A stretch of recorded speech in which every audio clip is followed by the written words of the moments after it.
ఆ తాటకి యక్షినికి 1000 ఏనుగుల బలం ఎలా కలిగింది, ఇది ఎలా సంభవం అని శ్రీరాముడు విశ్వామిత్రుని అడిగాడు.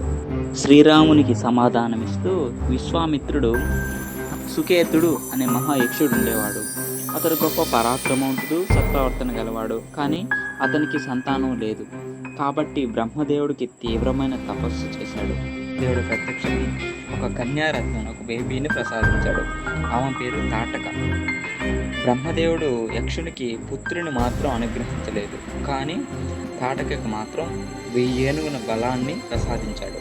అలా తాటక పెరిగి వయసుకు వచ్చేసరికి తండ్రి సుకేతుడు సునందుడికిచ్చి వివాహం చేశాడు.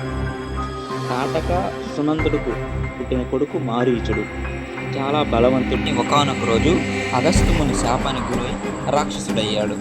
అతని భర్త అయిన సునందుడు కూడా అగస్త్యుని వల్లే చనిపోయాడు. కొడుకు రాక్షసుడు అవడం, తన భర్త అయిన సునందుడు చనిపోవడానికి కారణం అగస్త్యముని అని తెలుసుకున్నాడు. తాటక అగస్త్యముని తినేయాలని, చంపేయాలని ఆవేశంతో మారీచుడు, తాటక ఇద్దరు కలిసి అగస్త్యముని మీద దాడి చేశారు.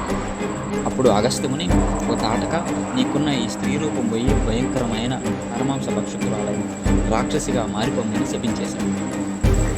అప్పటి నుండి ఇప్పటి వరకు కూడా ఆ రాక్షసి ఈ వనంలో సంచరిస్తూ అగస్త్యముని ఈ వనంలో ఉండడం వల్ల ఈ వనం మొత్తం విపరీతంగా ధ్వంసం చేసేసి వచ్చిన తపస్సు చేసుకునే ముళ్ళులను, అత్రికులను అందరినీ ఇష్టానుసారంగా తినడం ప్రారంభించింది.